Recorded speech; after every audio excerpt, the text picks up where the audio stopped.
Okay. Hello everyone. I am CA Harish Wadhwani here to take up your class, your demo set or whatever you call it for your December 2025 exams. मैं आज आपके साथ में tax वो subject की बात करने वाला हूँ. As my introduction says very clearly, I have this title CA, but I dedicated to my father, CA Harish Dwarka Wadhwani it spells, but वो इस तरह से रखता हूँ जिससे मेरे फादर को इज्जत मिले. तो आप जो भी अभी कोर्स कर रहे हैं, जो भी कर रहे हैं, इसको फुल एकदम फोकस तरीके से और एकदम मन लगा के करना, because it is not only you who will get the benefit out of it, but पूरा फैमिली ग्रो करता है. So I am very happy on this कि यार मेरा आगे बढ़ गया है करियर, बट आपका करियर आगे लाने के लिए अब मैं आपके साथ में डिस्कस करूंगा टैक्सेशन ये सब्जेक्ट. तो आज आपका मेरा जो मीटिंग हो रहा है ये टैक्सेशन के ऊपर डिस्कशन करने के लिए है. टैक्सेशन का सब्जेक्ट पे बात करना है. Taxation as a subject is divided into two parts. You've got one part in the form of DT called as direct tax and the other is IDT called as indirect tax. अगर CS वालों के exams का paper का breakup देखें तो DT आता है कुल मिला के 60 मार्क्स का एंड आईटीटी आता है कुल मिलाकर के 40 मार्क्स का. दैट इंडिकेट्स कि आपका जो पेपर फुल फ्लेजेड बनेगा 100 मार्क का. So the 100 marks paper that you have is divided into two, one being DT, the other being IDT. ये 100 मार्क्स का पेपर में जो DT का पोर्शन है ये यूजुअली कंपैरेटिवली थोड़ा हैवी लगता है.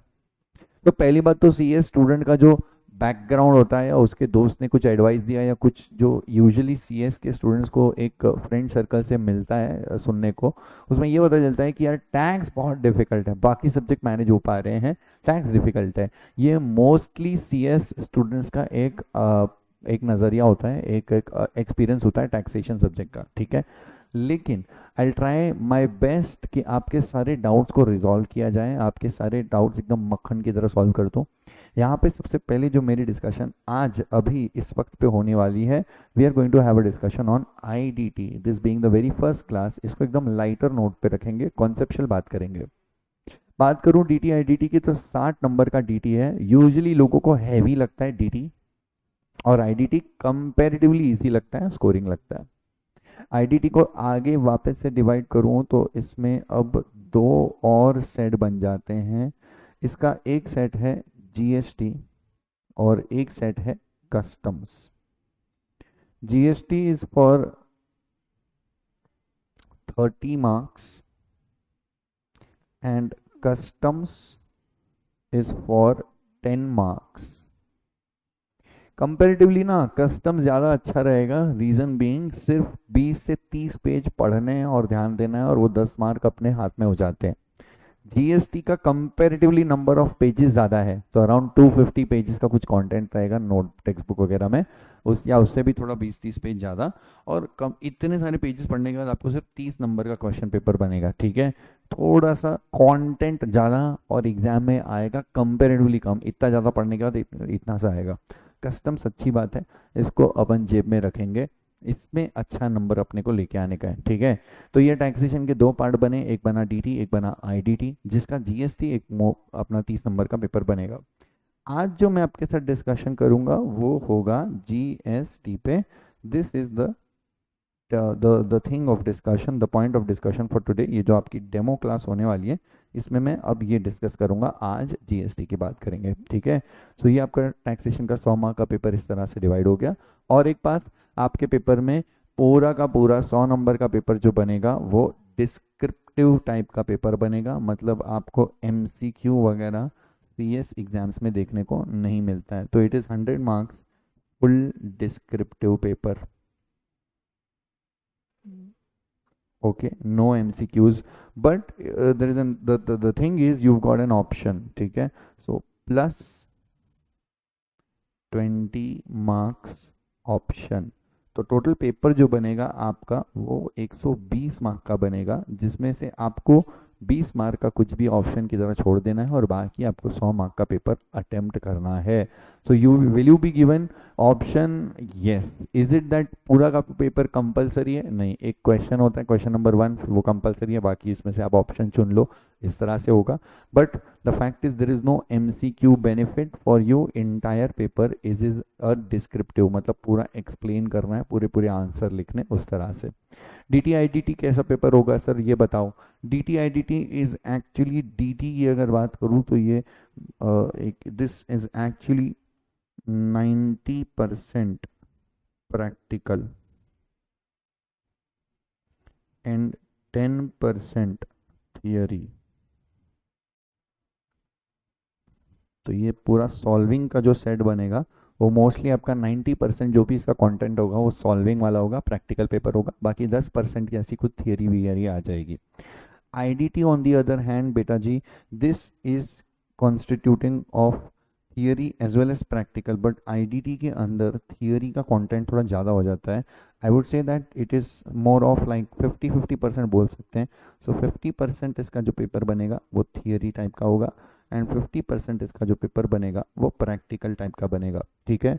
तो जैसे आपका लॉ टाइप के सब्जेक्ट होते हैं, law law corporate law and all of this law, वैसे ही आपका लॉ के जैसा आंसर आपको थियरी आंसर लिखना है IDT के अंदर। सो IDT की जो डिस्कशन होगी, जो बातें होंगी, उसमें थियरी का भी कुछ पॉइंट रहेगा, कुछ ऐसे क्वेश्चंस होंगे जहाँ पे बस थियरी लिखना है, और कुछ ऐसे 50% के केसेस होंगे जहाँ पे आपको practically solving with a calculator with amount, rupees, percentages and all that thing, that is how you suppose to do the paper, ठीक है। सो IDT का पेपर ही 40 मार्क का है, तो मोटा मोटी 20 मार्क का पेपर एक थियरी पैटर्न में होगा और बाकी का 20 मार्क एक प्रैक्टिकल पैटर्न में होगा। डेफिनेटली इंस्टीट्यूट जब पेपर ड्राफ्ट करता है तो इसमें ऊपर नीचे वो लोग कर लेते हैं, कभी कभी प्रैक्टिकल ज़्यादा हो जाता है, थियरी कम होता है, कभी कभी थियरी ज़्यादा होता है, प्रैक्टिकल कम होता है, ये इसका रेशियो होता है। DT में मोर और लेस पेपर प्रैक्टिकल की तरफ ज़्यादा होता है। मैं यूजुअली दोनों ही सब्जेक्ट्स पढ़ाता हूँ, लेकिन अब इस वक्त मैं आपके साथ में IDT की डिस्कशन कर रहा हूँ। वैसे तो मैं पूरे टैक्सेशन के अंदर I take up taxation for CA, CS, CMA, तो उसके लिए यू बी रेस्ट अश्योर्ड कि मेरा टैक्सेशन आपका कैसा होगा, कि हरीश सर से पढ़ रहे हैं तो कैसा होगा, एक नंबर होगा। I take up taxation at inter final level wherever जहाँ पे टैक्सेशन है मैं ले लेता हूँ। तो ये मेरे लिए कोई बहुत टेंशन की बात नहीं है, मैं बहुत बढ़िया मक्खन तरीके से आपको करा दूंगा, ये आप धीरे धीरे समझ भी जाएंगे। तो इतना अब आपको जो दिख रहा है, मैं अब आपसे डिस्कशन करने वाला हूँ GST की। GST में सबसे पहले मैं अब कुछ बातें यहाँ पे लेकर के आपके साथ डिस्कशन आगे लेके जाऊँगा। I have got some notes for you to refer. As you can see we got notes, ये भी हम लोग रीड करेंगे, समझेंगे, ये सारे नोट्स से हम लोग पढ़ेंगे, समझेंगे पूरा कंटेंट। यहाँ पे 2 घंटे की अपनी जो क्लास बनेगी, इसके अंदर अब मैं आपके साथ में एक एग्जाम्पल से शुरुआत करता हूँ आपको। जैसे अब यहाँ पे भी मैं दिखा दूँ तो आप देख पाएंगे, we have got this theory over here, ठीक है। इस थियरी में आपको देखने को सबसे पहले अब स्क्रीन के टॉप पे देखने को मिलेगा difference between direct tax and indirect tax. मतलब 2 तरीके के टैक्सेस, एक है DT डायरेक्ट टैक्स, एक है IDT इनडायरेक्ट टैक्स। इनका डिफरेंस समझना है आपको, DT-IDT समझना है, तो सबसे पहले types of taxes, we got 2 types of taxes, और इसको समझाने के लिए सबसे पहले मैं लूंगा एक example. I am going to create an example class के, मेरे ऑनलाइन जो भी दोस्त बैठे हैं इनके ही नाम वगैरह लेकर के एक एग्जाम्पल स्टार्ट करता हूँ। So I can see we got over here couple of students we got, ठीक है। तो मैं just for an example I have Bhumika online, Bhumika, इनका एग्जाम्पल ले रहा हूँ। सो अब आप पहली बात तो ये समझ लीजिए, the thing is, for example if अगर मैं ये एक एग्जाम्पल क्रिएट करूं, तो मेरी फैमिली में अभी तो 2 ही लोग हैं, that is me, my self and my mother. But एक टाइम था जब मेरे फैमिली में देर वर 5 पीपल, ठीक है, my father, brothers and all that thing. So on that note, when I was a student like you, उस टाइम पे I had only one earning member in the family being my father, and we were 3 brothers including myself and mother। तो mummy papa 2 और 3 भाई मिलाकर के 5 की family हो गई। अब कमाने वाला एक व्यक्ति है, that is my father, and there are 5 people in the family. इस एग्जाम्पल से मैं आप में से किसी को भी अगर पूछूं तो आपका आंसर यही होगा। आप अपने एग्जाम्पल में अपने पॉइंट ऑफ व्यू से सोचो कि आपकी खुद की फैमिली में कितने लोग हैं। सो हैव समीर, कार्तिकी, गौरी, ऐसे अमीन, ऐसे काफ़ी सारे लोग हैं हमारे इसमें जो मुझे दिख रहे हैं अभी ऑनलाइन। आप में से कोई भी आप अपना रैंडम एग्जाम्पल अपने आप का देखोगे तो आपकी फैमिली में 3, 5, 4, 2 ऐसे नंबर ऑफ लोग होंगे। एंड इतने लोगों की फैमिली में there would be at least 1, 2, 3 people who are earning. तो 5 अगर हैं तो 5 में से 1, 2, 3 ऐसे कुछ कमाने वाले होंगे। The fact is, to run a family you need to have an earning member. अगर अर्निंग मेंबर है, अगर अर्निंग मेंबर है तो फैमिली टाइमली प्रॉपर तरीके से रन हो पाएगी, वरना फैमिली रन नहीं हो पाएगी। जितने भी लोग अब ऑनलाइन बैठे हैं, ये क्लास लेंगे, क्लास की फीस भरेंगे, पढ़ाई करेंगे, ये वो, खाना पीना, बीमार हो गए तो दवाई लेनी है, घर में सीनियर सिटीजन है तो उनके लिए कुछ दवाइयाँ टाइम से आनी ही चाहिए, ठीक है। ऐसी बहुत सारी ज़रूरतें होती हैं फैमिली की। For that there should be one earning person in the family, ताकि खर्चे पूरे हो सके। अब अगर इस बात को समझते हो तो ये भी समझो कि देश में पैसा कमाना कंट्री के लिए बहुत इंपॉर्टेंट है, बिकॉज कंट्री में जो पॉपुलेशन है वो कंट्री के मेंबर्स हैं। जैसे आपके घर में 4 लोग हैं, वैसे कंट्री की जो पॉपुलेशन है वो कंट्री के सिटीजन, वो कंट्री के लोग हैं। अगर फैमिली रन करने के लिए एक अर्निंग मेंबर चाहिए, 4, 5 की फैमिली को रन करने के लिए एक अर्निंग चाहिए, वैसे इस पूरी कंट्री को रन करने के लिए भी अर्निंग मेंबर चाहिए। अगर मैं कहूँ कि कोई 5, 6 लोगों के अंदर एक पर्सन अर्निंग मेंबर है, दैट इज मम्मी पापा जो भी है, तो वो कमाते हैं तो घर चल पाता है। ये पूरी कंट्री तब चल पाएगी जब अर्निंग मेंबर कुछ पैसे लाएगा, तब जाकर के कंट्री चलेगी। कंट्री को चलाने के लिए गवर्नमेंट के पास टैक्स नाम का एक ही सोर्स ऑफ इनकम है, जो मेजर सोर्स ऑफ इनकम है। गवर्नमेंट बाकी तरीकों से भी पैसे कमाती है, लेकिन जो मेजर सोर्स ऑफ इनकम है, जो सबसे बड़ा सोर्स ऑफ इनकम है, वो है टैक्सेशन। टैक्सेशन से बहुत ज़्यादा पैसा कमाते हैं, और वो जो कंट्री के सिटीजन्स होते हैं उन्हीं को टैक्स देना है। तो आप हम टैक्स पे करते हैं, तब जाकर के हमको वो सारी फैसिलिटीज़ मिलती है। रोड्स मिला, वो सारी चीज़ें हम लोग को प्रॉपर तरीके से मिली। हमने देखा कि यहाँ पे स्कूल्स बने हुए हैं, रोड्स बने हुए हैं, एयरपोर्ट्स बने हुए हैं, सब कुछ बना हुआ है। ये पूरा खर्चा तब हो पाता है। पाकिस्तान जैसी कंट्री हमारे ऊपर जब भी कुछ हमला बोलती है तो उनको जवाब देने के लिए we need arms and ammunitions. Covid जैसी बीमारी अगर वापस आ गई तो हमारी कंट्री के अंदर हॉस्पिटल्स, रिसर्च सेंटर्स ये अच्छे तरीके से होने चाहिए, ताकि जिनको कोविड हो गया उनको ट्रीट किया जा सके, और जिनको ना हो उनके लिए रिसर्च करके कुछ वैक्सीन बनाई जाए। अगर आपको पॉइंट ए से पॉइंट बी पे बहुत अर्जेंटली जाना है, क्योंकि आपकी कोई बिजनेस डीलिंग है, तो आपको एयरपोर्ट और एयरक्राफ्ट, एयर कनेक्टिविटी जैसे कि सब कुछ चाहिए। एक स्टेट से दूसरे स्टेट क्विकली, एक सिटी से दूसरी सिटी जा सकते हो, क्योंकि रेलवेज की कनेक्टिविटी अच्छी है, बसेस की कनेक्टिविटी, रोड्स की कनेक्टिविटी अच्छी है, एयरक्राफ्ट, एयरपोर्ट्स वगैरह से भी आप फ्लाइट से जा सकते हैं। ये अगर अच्छा है तो कहा जाता है कि कंट्री का इंफ्रास्ट्रक्चर अच्छा है। अगर आपकी हमारी कंट्री से कोई पढ़ के यूएस जाता है जॉब करने के लिए, तो वो इतना अच्छा पढ़ लिख लिया इस कंट्री के अंदर कि यूएस में उसको जॉब मिल पा रहा है। सो दैट उसका एजुकेशन का लेवल इतना अच्छा है कि यूएस जैसी कंट्री भी उसको जॉब पे रखने के लिए तैयार है, बिकॉज कंट्री का एजुकेशन अच्छा है। हमारी यहाँ पे वैक्सीन्स कोविड की हमने बनाई, तो we are good in all of these things. हमारी मिलिट्री इतनी अच्छी है कि पाकिस्तान हमारे ऊपर हमला करने के बारे में सोचता है, क्योंकि हमारा जो जवाब होता है फिर उनके लिए हैवी पड़ जाता है। हमारी मिलिट्री अच्छी है। ये सारी चीज़ें अच्छी तब हो जाती है, रोड अच्छा होता है, मिलिट्री अच्छी है, एजुकेशन अच्छा है, स्कूल्स अच्छे हैं, हॉस्पिटल्स थोड़े ठीक ठाक से हैं। तो ऐसे केसेस में पैसा अच्छा है ना, इसलिए देश अच्छे से चल पा रहा है। आप लोग को अच्छे से क्लास वास करने को मिल रहा है, कंफर्ट है, खा पी पा रहे हो, क्योंकि आपके घर पे अर्निंग मेंबर है, इसलिए फैमिली अच्छे से चल पा रही है। तो आपका घर अच्छे से चल पा रहा है क्योंकि अर्निंग मेंबर है, मम्मी पापा भाई जो भी है। कंट्री अच्छे से चल पा रही है क्योंकि कंट्री में अर्निंग मेंबर है जो कमाते हैं और गवर्नमेंट को देते हैं टैक्स। टैक्स नहीं देंगे तो गवर्नमेंट ये सारे खर्चे कैसे पूरे करेगी, इंफ्रास्ट्रक्चर कैसे बनाएंगे, ये कोस्टल रोड जो बन रहा है वो कैसे बनेगा। Thus, tax is imperative for a country's growth and success and stability लाने के लिए। टैक्स के बिना कोई देश नहीं चल पाएगा। इस पॉइंट ऑफ व्यू से अब ये बात समझो कि अगर देश में टैक्स चाहिए तो है, रहेगा ही रहेगा।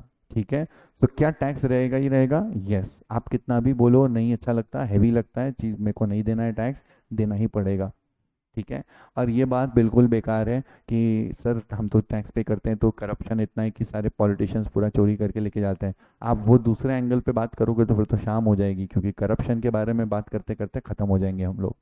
उसको छोड़ दो। Looking on the brighter side, do we need tax? Yes we need tax, because वहीं से गवर्नमेंट को पैसा मिलेगा और जो भी थोड़ी बहुत फैसिलिटीज हम लोग को मिल रही है वो मिलेगी। एटलीस्ट हम पाकिस्तान जैसे देश से, बांग्लादेश जैसे देश से, श्रीलंका जैसे देश से फिर भी अच्छे हैं। ठीक है। So looking on the brighter side, yes there should be taxes and yes there should be proper management of government money को प्रॉपर तरीके से लगाना चाहिए। ओके। तो टैक्स रहेगा ही रहेगा, ये बात आपको एकदम समझ में आ गई होगी। अब मैं जो एग्जाम्पल बना रहा हूँ, से for example I keep mister Sameer in my example, here is mister Sameer. Okay. So this example आप अच्छे से समझ लीजिएगा, क्योंकि नेक्स्ट 2 घंटे मैं इस एग्जाम्पल के आसपास में ही रहने वाला हूँ। Here is mister Sameer. Mister Sameer wants to have a laptop. इनका रिक्वायरमेंट एक लैपटॉप का है। इनकी जो एजुकेशन वगैरह के हिसाब से कॉलेज का कुछ प्रोजेक्ट वगैरह बनाना है या something like that, and for that he needs a laptop. Decide इन्होंने कर लिया कि इनको कौन सा लैपटॉप चाहिए। एक बार इन्होंने अपने डैडी को बोला कि पापा मुझे एक लैपटॉप चाहिए, मेरे कॉलेज में काम आते हैं, प्रोजेक्ट्स वगैरह में काम आते हैं, मैं जो कोर्स कर रहा हूँ CS, इसमें भी कभी मेरे लेक्चर मिस होते हैं तो मैं ऑनलाइन लेक्चर वगैरह कुछ अटेंड कर लेता हूँ या रिकॉर्डेड लेक्चर देखता हूँ। So I need a laptop for that. Daddy ने बोला कि ठीक है मैं अरेंज करता हूँ, तो एक बार इंक्वायर करके आ जा। ये गया इंक्वायर करने। इसके घर के पास में एक स्टोर है, goes by the name Croma, goes by the name Croma. Croma के स्टोर से इन्होंने ये चीज़ पे जा कर के इंक्वायरी करी। एक वहाँ पे सेल्स एग्जीक्यूटिव था जो गुड्स के बारे में इनको बता रहा था। इनको जो गुड्स लेने हैं क्रोमा से वो है लैपटॉप। ठीक है। इन्होंने इंक्वायर किया, सेल्स एग्जीक्यूटिव ने सारे कॉन्फ़िगरेशन समझ करके इनको एक बढ़िया सा लैपटॉप बताया। वो लैपटॉप मिस्टर समीर को बिल्कुल परफेक्ट लग रहा है जैसी इनकी इंक्वायरमेंट है। उसके लिए कंसिडरेशन मांगा गया। जो कंसिडरेशन उसने बताया वो है rupees, value of that is rupees 1 lakh. जो लैपटॉप इनको अच्छा लगा है वो है 1 लाख रुपीज़। समीर ने देखा, समझा, परफेक्ट लगा, बढ़िया चीज़ लगी, बोला ठीक है मैं अपने डैडी से एक बार बात कर लेता हूँ, मेरे डैडी को ही इस बात का पैसा भरना है 1 लाख रुपया, तो मैं एक बार पापा को बोल देता हूँ, अगर सही लगा तो फिर हम लोग नेक्स्ट वीक या जो भी है, मेरा बर्थडे आने वाला है, हम लोग फाइनल कर देंगे। बट समीर को ये 1 लाख का लैपटॉप एकदम जम गया है, उसको बहुत अच्छा लग रहा है। ये कहानी का एक टाइम है, यह उस दिन की बात है जब हमारे देश में GST या कोई भी टैक्स नहीं था। आई am just making a hypothetical scenario जहाँ पे ऐसा कुछ भी नहीं है, यहाँ पे कोई टैक्स नहीं है, एक हाइपोथेटिकल सिनेरियो है। ठीक है। No tax in the country. अब कहानी में आगे बात हुई, समीर घर पहुंचा। समीर को जो लैपटॉप पसंद आया उसके बारे में फोटो वगैरह ले गया था, पैम्पलेट जो कुछ भी था घर ले गया। फ़ोन पापा से बात किया, पापा बोले मैं पहुंच रहा हूँ घर पे, बस ऑफिस से निकला हूँ। आए डैडी, डैडी से बात किया, डैडी मेरे को ये लैपटॉप अच्छा लग रहा है, मुझे लैपटॉप लेना है। बोले ठीक है, मेरा संडे को छुट्टी है, ऑफिस से मैं घर पे हूँ, छुट्टी है, ऑफिस नहीं है मेरा, चलते हैं संडे को जाके लेके आते हैं। मिस्टर समीर अब पहुंचते हैं क्रोमा के उसी स्टोर में जहाँ पे इंक्वायर करके आए थे उस लैपटॉप के बारे में।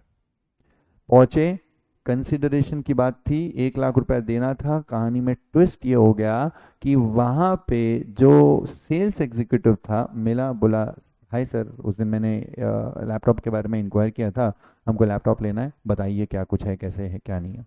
बोला yes sir, perfect, for sure. एक बात बस इतनी सी है कि इस बार वो जो लैपटॉप आपने चुना था वो 1 लाख का ही है। बट सर, शायद आपको पता हो, हमारे देश में एक टैक्स आ गया और उस टैक्स का नाम है जीएसटी। अब जो भी व्यक्ति कोई गुड्स और सर्विसेज परचेज करता है, हमको कहा गया है जीएसटी लगाने के लिए। हम अब जीएसटी लगा करके बेचते हैं, तो जीएसटी आपके केस में लगेगा 18,000। 1 लाख की वैल्यू, उस पे जीएसटी 18% लगाने के बाद जो बनेगा वो टोटल अमाउंट बनता है ₹1,18,000। ये सुनते ही समीर और उसके फादर के होश उड़ गए, क्योंकि इन्होंने उस बात का प्लान नहीं किया था। They didn't plan for this. और देखा तो जो प्राइस एकदम से इनको ज़्यादा देना पड़ा, इसमें समीर का थोड़ा सा गुस्सा हो गया। समीर ने उसका कहा कि क्या आपने ये क्या चोरी चकारी लगा के रखी है, कभी आप बोल रहे हो 1 लाख, कभी बोल रहे हो 1,18,000, कभी क्या कभी क्या कभी क्या। ऐसा नहीं होता है। आप तो बस जबरदस्ती, आपको पता चल गया कि मुझे लैपटॉप अच्छा लग रहा है, तो आपने अब मेरे को जबरदस्ती कुछ भी अमाउंट लगाना चालू कर दिया। दिस ये एकदम लूट मार लगा के रखी है। समीर के फादर भी थोड़े से भड़क गए कि आप कभी कुछ 1 लाख बोल रहे, कभी 1,18,000 बोल रहे हैं, ये तो नहीं चलेगा। आप चोरी कर रहे हैं, आप लूट लाट कर रहे हैं। वहाँ पे मैनेजर आया और मैनेजर ने कहा, सर यहाँ पे कोई चोरी नहीं हो रही है। हमको गवर्नमेंट ने बोला है टैक्स कलेक्ट करने के लिए, हम गवर्नमेंट के बिहाफ पे टैक्स कलेक्ट कर रहे हैं। This is tax collection. तो समीर के फादर का कहना था, हाँ आप ही को बोला है ना टैक्स कलेक्ट करने के लिए, आप ही तो हैं गवर्नमेंट का पूरा काम करने के लिए, हम लोग को तो कुछ बोला ही नहीं है। तुमको कब बोला, कुछ भी मत बोलो, ऐसे करके जबरदस्ती टैक्स वैक्स कलेक्ट कर रहे हो आप लोग। बोला, सर हमारे यहाँ ऐसा कुछ नहीं है, आपको जितना लग रहा है ये आपके दिमाग का एक भ्रम है।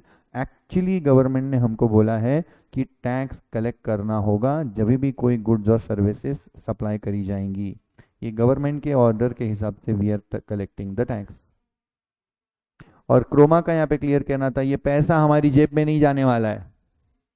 जो हमने आपसे जीएसटी कलेक्ट किया है वो पूरा का पूरा जीएसटी गवर्नमेंट का पैसा है, और वो पैसा हमें गवर्नमेंट के पास में जमा करने के लिए कहा गया है। ठीक है, तो अब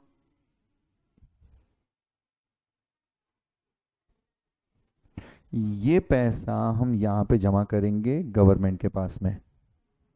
this GST that we have collected, GST rupees 18,000 is going to be deposited with the government, and this is called as tax deposit.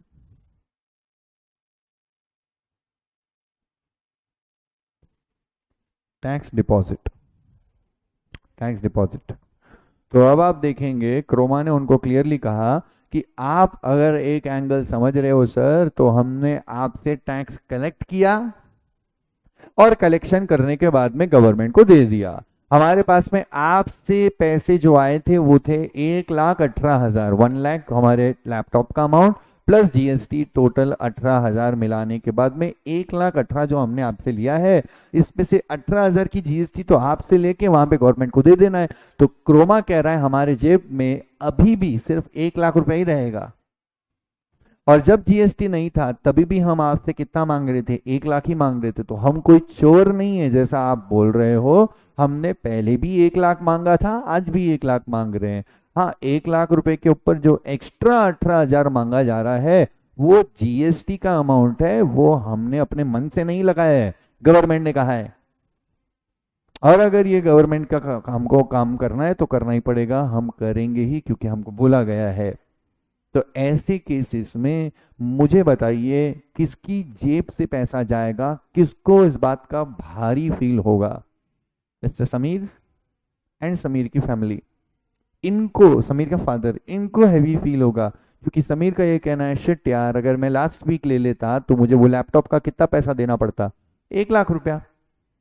But क्योंकि मैंने ध्यान नहीं दिया, जब मेरे को इस बात का पता नहीं था, मैं 1 वीक लेट हो गया, अब देश में जीएसटी लग गया। अब मुझे जीएसटी लगने की वजह से सेम लैपटॉप का 1 लाख नहीं, 1,18,000 देना पड़ेगा। तो यहाँ पे जिसकी जेब से पैसा जाता है, जिसकी जेब से पैसा जाता है, कहा जाता है उस व्यक्ति के ऊपर टैक्स का इम्पैक्ट है।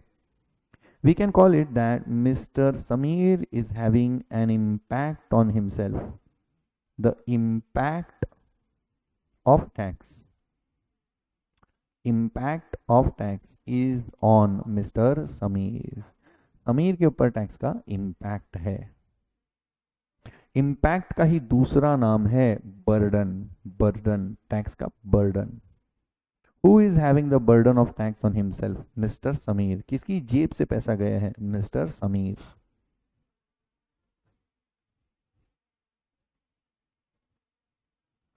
Burden of tax, burden of tax. अगर आप में से किसी का बर्थडे है, से फॉर एग्जांपल मुझे यहाँ पे दिख रही है कार्तिकी, जानवी, फॉर एग्जांपल आपका बर्थडे है और आपके बर्थडे पे आपने अपने दोस्तों को कहा कि ठीक है, I will give you a treat, and then all of your friends along with you and everybody you all go to some restaurant, और उस दिन एक इवनिंग में आपने पूरा पार्टी प्लान किया है। There are around 15 students with 15 friends of your total including you, there are 15 people. सबने खाना वाना खाया और कुछ रेस्टोरेंट का कुछ बिल बना था 22,000, 22,000। Since it was your birthday you were suppose to pay the restaurant का बिल का जो भी अमाउंट है। आपके जेब में उस टाइम पे, आपके बैंक में उस टाइम पे 30,000 रुपीज थे। आपने 22,000 का रेस्टोरेंट का बिल आपने कार्ड स्वाइप करके दे दिया।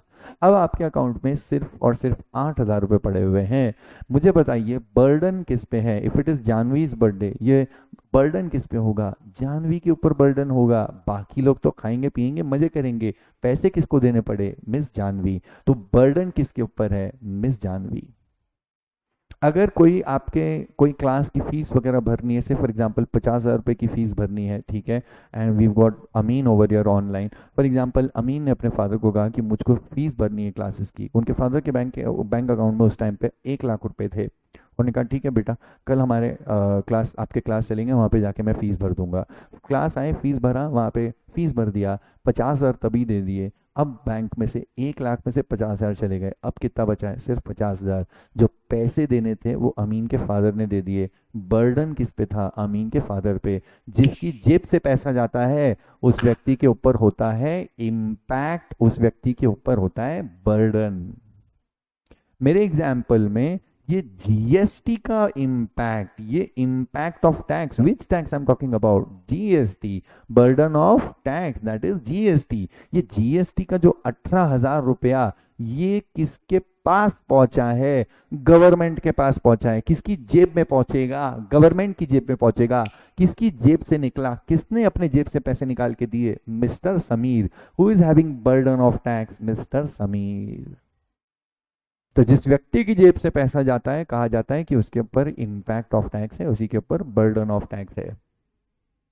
तो क्रोमा क्या कर रहा है इस पिक्चर के अंदर? फॉर एग्जाम्पल अगर मान लो कोई एक व्यक्ति है, say for example there is some person goes by the name mister Sumit, ठीक है। सुमित मुझे बिल्कुल ही बेवकूफ लगता है। मैंने अमित को कहा कि अमित, वो सुमित है ना, उसको बोल देना वो एक नंबर का गधा इंसान है, बेवकूफ, फुल नंबर 1, ठीक है, स्टूपिड पर्सन। मैंने किसको कहा ये? मैंने कहा अमित को कि सुमित को बोल देना कि तू एकदम गधा पर्सन है। मैं सुमित से डायरेक्टली बात नहीं कर रहा हूं, मेरे को गधा बोलना है सुमित को, but I am saying this to Amit. Amit, बोल देना सुमित को कि तू एकदम गधा पर्सन है। ये डायरेक्ट कॉन्वर्जेशन नहीं है, ये कॉन्वर्जेशन है इनडायरेक्ट। आपको जिसको बोलना है आप उससे बात नहीं करते, ठीक है। मेरे को किसी को कुछ भी बोलना हो, मैं अगर उससे डायरेक्ट बात करूं तो कहा जाता है डायरेक्ट कॉन्वर्जेशन। अगर मैं किसी और को बोल दूं कि इसको बोल देना, ठीक है, कि ये मेरे को समझ में नहीं आता है, इसका और मेरा झगड़ा हो जाएगा, ये जो मैं कर रहा हूं ये इनडायरेक्ट है। यहाँ पे टैक्स चाहिए गवर्नमेंट को, लेकिन टैक्स जिससे चाहिए वो है समीर। तो एरो से समझ लो गवर्नमेंट के पास पैसा पहुंच रहा है और समीर के यहाँ से पैसा जा रहा है। और अगर पैसा समीर से चाहिए, गवर्नमेंट को चाहिए, तो क्या मैंने यहाँ पे गवर्नमेंट और समीर के बीच में कोई एरो बनाया है? नहीं, सिंपल है। अगर गवर्नमेंट को पैसा चाहिए समीर से और घुमा के लिया जाए क्रोमा, कल को अगर तुम्हारे स्टोर में कोई भी व्यक्ति कुछ भी लेने के लिए आएगा तो आप उससे हमारे लिए जीएसटी कलेक्ट करके ला के देना। यहाँ पे गवर्नमेंट को पैसा चाहिए और उन्होंने मांगा है इनडायरेक्टली। दस ये वाला जो पूरा का पूरा एग्जाम्पल है, this is what kind of taxation? This is indirect, indirect taxation. This is indirect taxation. Indirect taxation में सरकार को पैसा चाहिए समीर से, impact of tax, burden of tax is on Sameer. पैसा चाहिए गवर्नमेंट को तो उनके पास तो पैसा आ जाएगा। तो सर क्रोमा क्या कर रहा है बीच में? क्रोमा के ऊपर है incidence of tax, incidence of tax, incidence of tax is on Croma. Incidence का ही दूसरा नाम इसको हम बोल सकते हैं कंप्लायंस। कंप्लायंस करना है क्रोमा को। गवर्नमेंट को अगर जीएसटी चाहिए तो वो तो एक बार के लिए बोल देंगे क्रोमा को। क्रोमा, आपके स्टोर में कोई भी व्यक्ति आएगा तो आपने उसको प्रोडक्ट बेचते वक्त उससे जीएसटी कलेक्ट करना है। ये जो जीएसटी कलेक्ट किया ये गवर्नमेंट का पैसा है, तो गवर्नमेंट का पैसा गवर्नमेंट के पास में डिपॉजिट कर देना। तो ये डिपॉजिट करने का काम किसके ऊपर है? क्रोमा के ऊपर है। गवर्नमेंट दो चीजें चाहती है, पहला हमको पैसा दे दो, दैट इज लोगों से टैक्स कलेक्ट करके हमको टैक्स डिपॉजिट कर दो। टैक्स कलेक्ट करके टैक्स डिपॉजिट कर दो, मतलब क्या चाहिए? पैसा, पैसा, पैसा। ठीक है। और दूसरा क्या चाहिए? दूसरा चाहिए data. Data in the form of क्या हुआ, कितने प्रोडक्ट बेचे, कब बेचे, किस मंथ में बेचा, किसको बेचा, ये वो फला ढिमका, कितने लैपटॉप्स बेचे हो, कितने फ़ोन बेचे हो, क्या प्राइस पे बेचा, कितना जीएसटी कलेक्ट किया, कौन सी डेट पे बेचा, जिसको बेचा उसका नाम क्या है, अगर रजिस्टर्ड है तो उसका जीएसटी नंबर क्या है, पूरा कच्चा चिट्ठा दो। जीएसटी का रिटर्न फाइल करो, जीएसटी के रिटर्न्स फाइल करे जाएंगे। रिटर्न्स की स्पेलिंग है RETURNS, रिटर्न्स। ये रिटर्न वही वाला रिटर्न जो आप लिखते हैं, लेकिन यहाँ पे आपको देना है गवर्नमेंट को डेटा। इसके अंदर हर कॉलम में कौन सा सेल ट्रांजैक्शन, हर ट्रांजैक्शन का इनवॉइस, ये वो कितना जीएसटी कलेक्ट किया, ये सब कुछ फाइल करना होगा। इसको कहा जाता है एक तरह से जीएसटीआर। जीएसटीआर, जीएसटी के रिटर्न्स। इसमें आप गवर्नमेंट को क्या देते हैं? इसमें आप गवर्नमेंट को देते हैं भर भर के डेटा। हर ट्रांजैक्शन के बारे में आप इसको डेटा देंगे। ये कैसे कब कब फाइल किया जाता है? गवर्नमेंट कुछ कुछ लोगों को मंथली बोलती है और कुछ कुछ लोगों को बोलती है क्वार्टरली फाइल करने के लिए। ठीक है। तो it is also filed as on monthly basis and also it is filed on quarterly basis. तो ये जीएसटी के रिटर्न्स फाइल करने पड़ेंगे। टैक्स का पैसा भी गवर्नमेंट को डिपॉजिट करना पड़ेगा। एंड बाकी compliance, other compliance provisions of the GST Act 2017। GST act के जो भी कंप्लायंस है वो आपको सारे के सारे प्रोविजंस कंप्लाई करने पड़ेंगे। तो सर क्रोमा के ऊपर क्या क्या प्रॉब्लम्स आ गई बताओ हमको। क्रोमा के ऊपर पहली प्रॉब्लम ये आ गई कि अब उसको हर मंथ या हर क्वार्टर कुछ जीएसटी के रिटर्न्स फाइल करने पड़ेंगे।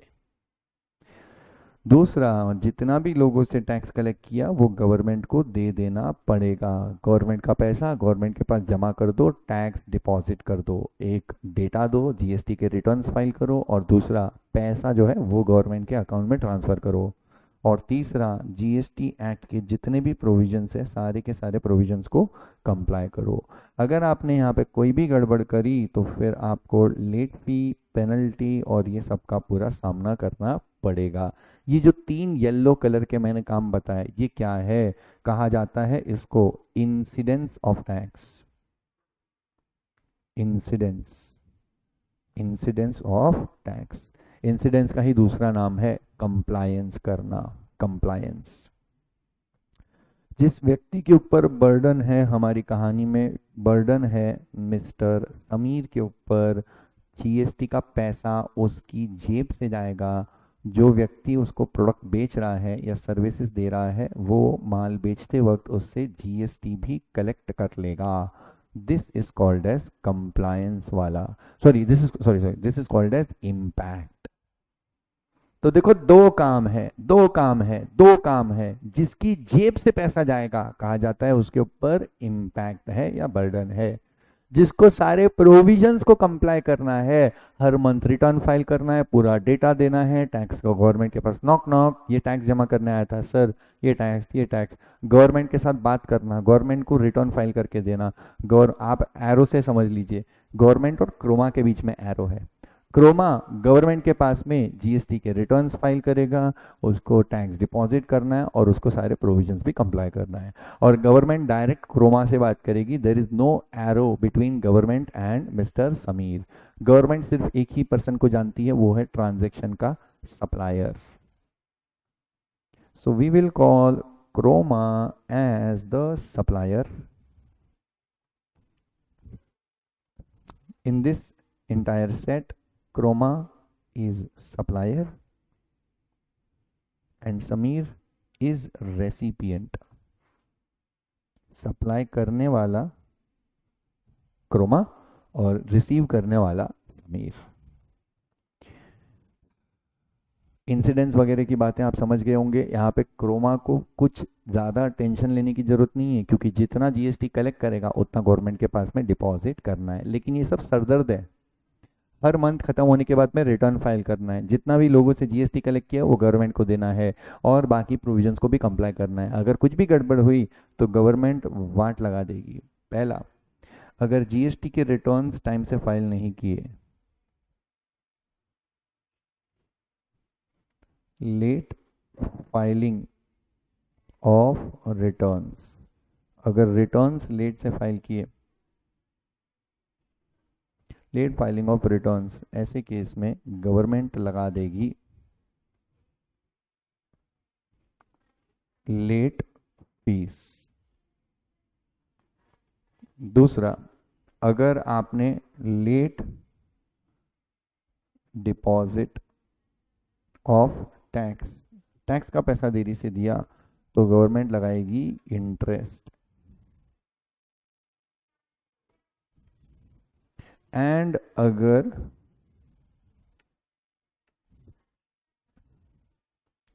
Non compliance of GST provisions, short form में लिखा P R O V, that is provisions, GST के प्रोविजंस को कंप्लाई नहीं किया, नॉन कंप्लायंस किया तो गवर्नमेंट लगाएगी पेनल्टी। ठीक है, ये सारी गड़बड़ गड़बड़ गड़बड़ का सामना करना पड़ेगा अगर कंप्लायंस, अगर आपने वो 3 पॉइंट्स में से कुछ भी गड़बड़ किया तो। ठीक है, सो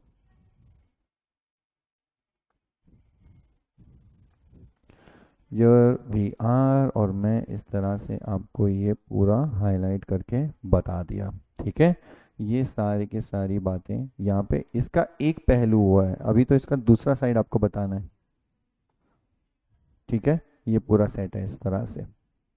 सो आई एम अगेन, मैं आपके सामने और एक बात वापस से रख दूं, इसको रिपीट करके मेरे को कहानी का दूसरा एंगल बताना है, फिर हम लोग रीड करेंगे। यहाँ पे मिस्टर समीर जो कि रिसीव कर रहे हैं, इनको प्रोडक्ट खरीदते वक्त उसके ऊपर का जीएसटी अपनी जेब से देना पड़ता है, कहा जाता है समीर के ऊपर इम्पैक्ट है। इम्पैक्ट का दूसरा ही नाम हो जाता है बर्डन।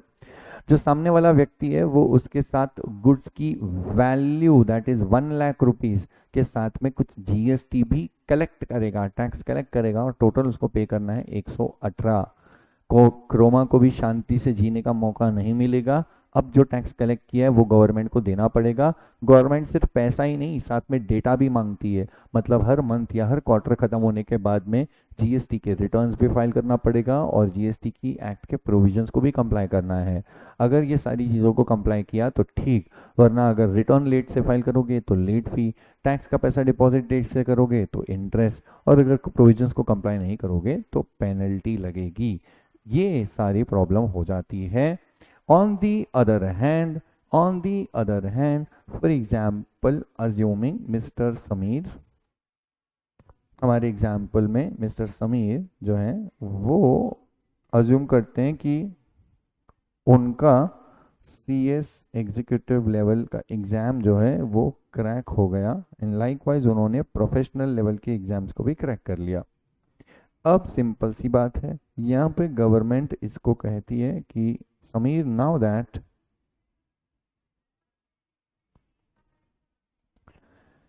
अब आप इनकम कमाने लगे हो, अब तो आप जॉब पे लग गए या कुछ बिजनेस या प्रोफेशन या अपने CS का प्रैक्टिस कर रहे हो तो आप इनकम कमाने लगे हो। अज्यूम करते हैं he is earning an income of 24 lakhs per annum. Just for example, I'm putting up this. I'm pretty sure कि he is capable of earning even more than this, but just for example I'm saying this. तो अगर income कमाया तो हमारे देश में और एक टैक्स है जो पीछे पड़ जाएगा, उसका नाम है इनकम कमाने के ऊपर देना पड़ेगा इनकम टैक्स। और इनकम टैक्स समीर को खुद गवर्नमेंट के पास जा कर के जमा करना है, यहाँ पे कोई थर्ड पर्सन नहीं है। So we got over your government.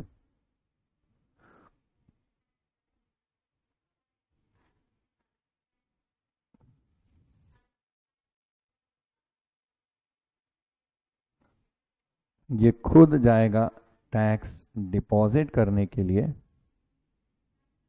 और खुद जब टैक्स डिपॉजिट करने के लिए जाएगा तो कहा जाएगा कि अब मैंने जो 24 लाख रुपए कमाए उस 24 लाख रुपए की इनकम पे गवर्नमेंट मेरे पीछे पड़ गई है और मुझे बोल रही है कि समीर आप टैक्स दे दो।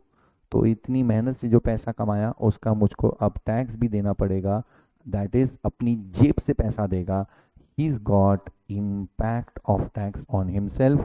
We also call it as burden of tax. लेकिन कहानी यहीं पे नहीं खत्म होती। अब समीर को कहा जाता है कि समीर आपने जो इतनी इनकम कमाई है उस पूरी इनकम में कितना इनकम, क्या क्या, कैसे कैसे, क्या क्या कमाया, सबका हिसाब दो। एक काम करो, अब आप फाइल करो इनकम टैक्स के रिटर्न। इनकम टैक्स का रिटर्न फाइल करने की कहानी को कहा जाता है ITR। Is suppose to file ITR। ये आप जानते हैं पहले वाला जो एक्ट था उसका नाम था GST एक्ट, इसलिए उसका जो रिटर्न था वो था GSTR। ये वाली जो एक्ट है इसका नाम है इनकम टैक्स एक्ट, इसका जो रिटर्न है वो है income tax return. Sir government क्या चाहती है समीर से? अब चाहती है कि तू डेटा दे। सर ये कैसे फाइल किया जाता है? ये फाइल किया जाता है annually.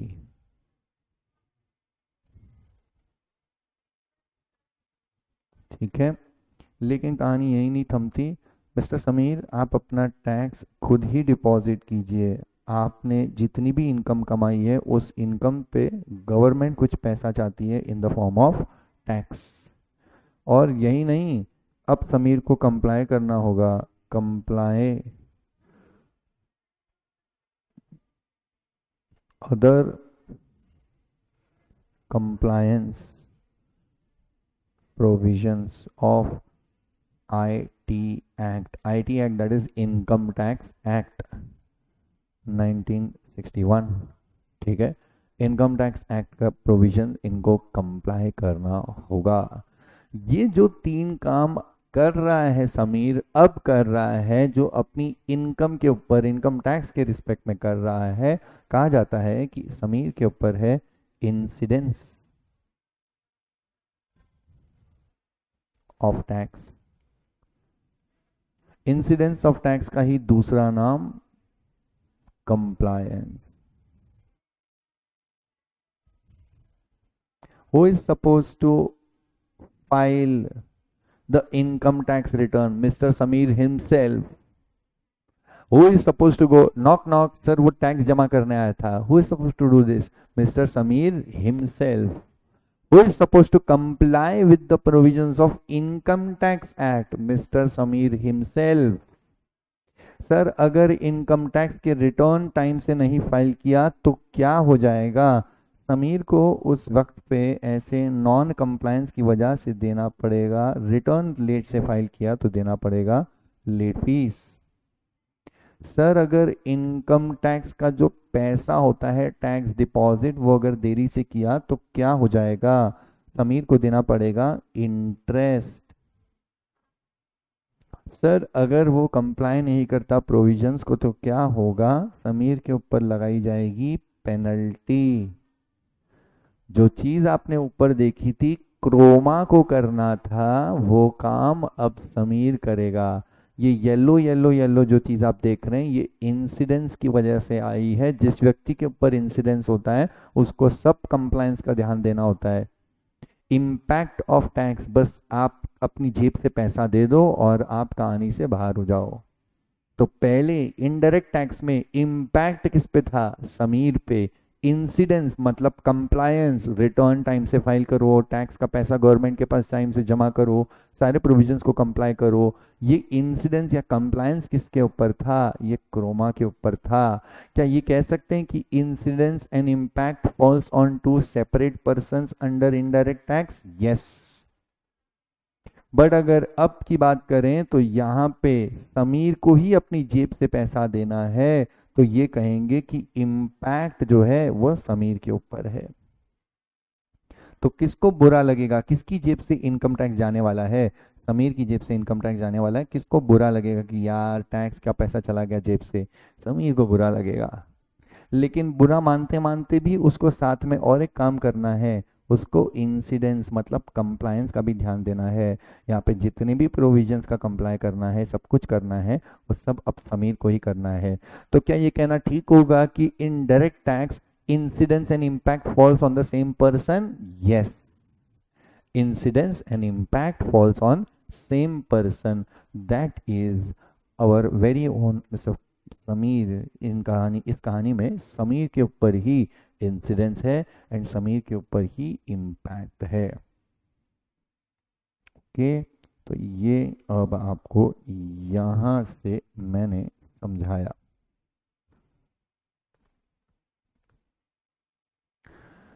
Yes everybody, tell me, आपको समझ में आया ये सारा जो हमने यहाँ पर डिस्कशन किया? ओके है, तो समीर के ऊपर ही इंसिडेंस है एंड समीर के ऊपर ही इम्पैक्ट है।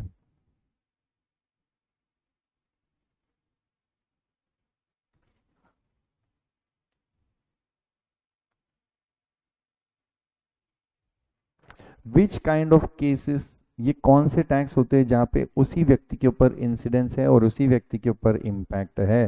सर ऐसे वाले जो टैक्स होते हैं इनको कहा जाता है डायरेक्ट टैक्स। डायरेक्ट टैक्स को आप ऐसे भी समझो कि गवर्नमेंट पैसा किससे मांग रही है, यहाँ पे किसके बीच में एरो है, गवर्नमेंट एंड क्रोमा। तो गवर्नमेंट पैसा किससे मांग रही है, क्रोमा से मांग रही है, ठीक है। लेकिन टैक्स किसकी जेब से जा रहा है, समीर। यहाँ पे कोई थर्ड पर्सन है ही नहीं, यहाँ पे गवर्नमेंट एंड समीर यही लोग हैं। तो जो भी बोलना करना जो भी करना है सब समीर को ही यहाँ पे करना पड़ेगा, ठीक है। तो ये आपकी बेहतरीन डिस्कशन थी डीटी वर्सेस आईडीटी की। अब मैं आपको नोट्स में से कुछ रीड करवा दूंगा जिससे सारे प्रोविजंस आपको बिल्कुल बढ़िया तरीके से समझ में आ जाएंगे, ठीक है। Just wait for it.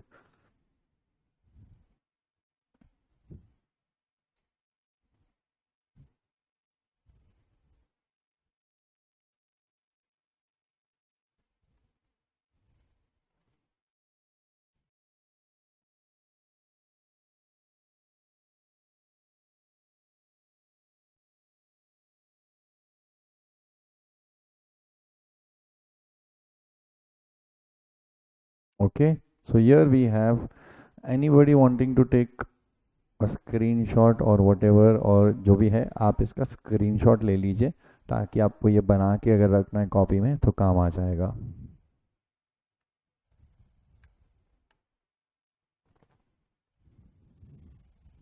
Okay, and इस वाले का भी आप स्क्रीनशॉट ले लीजिएगा।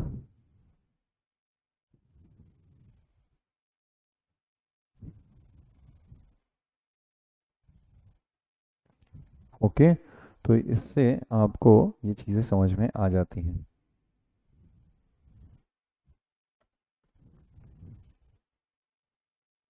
तो वीव गॉट अ कंक्लूजन जो मैं अब आपके लिए यहाँ पे लिख देता हूँ।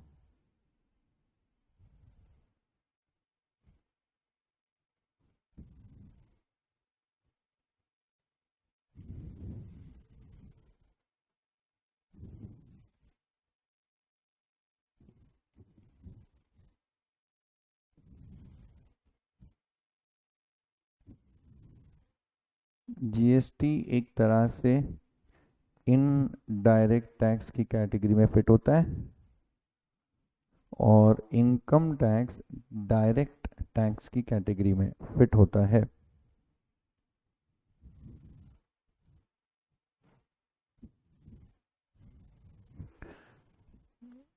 अंडर जीएसटी और अदर, हाँ जो भी है under GST, that is sorry,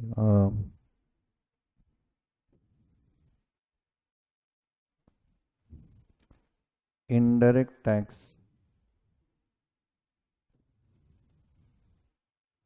में incidence and impact falls on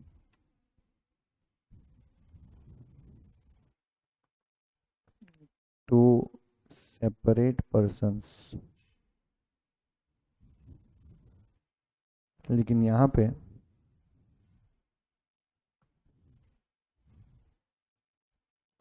incidence and impact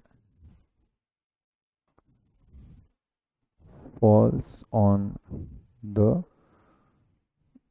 same person. एक ही पर्सन पे इंसिडेंस और एक ही पर्सन पे, उसी पर्सन पे इम्पैक्ट। ठीक है, incidence and impact falls on the same person, लेकिन आईडीटी के अंदर incidence and impact falls on two separate persons. ऐसे बहुत सारे कंक्लूजन अब मैं आपको फिलहाल के लिए नोट्स में जा करके बता देता हूँ।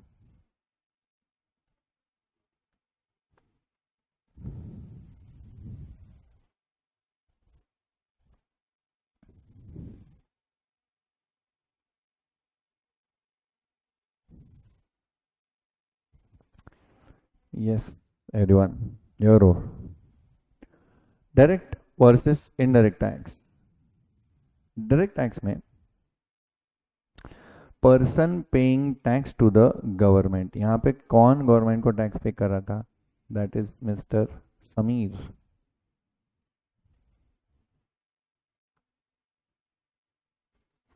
डायरेक्टली बेयर्स द बर्डन, तो समीर खुद ही बर्डन ऑफ टैक्स उसके ऊपर ले लेता है, bears the burden of tax. Indirect tax में person paying tax to the government, who is paying tax to the government, government के पास टैक्स पे करने गया था Croma, collects the same, collects the same from the ultimate consumer, burden of tax is shifted, burden of tax is shifted, ये बहुत important चीज है, burden of tax is shifted to other person।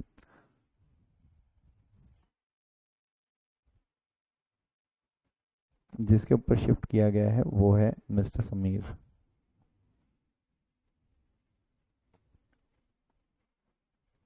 यहाँ पे burden of tax is shifted to other person, ये angle से भी समझो आप, जो मैं अभी आपके सामने रख रहा हूँ। गवर्नमेंट ने सबसे पहले टैक्स किससे मांगा था? गवर्नमेंट एक्चुअली किससे कम्युनिकेट करती है? क्रोमा से कम्युनिकेट करती है।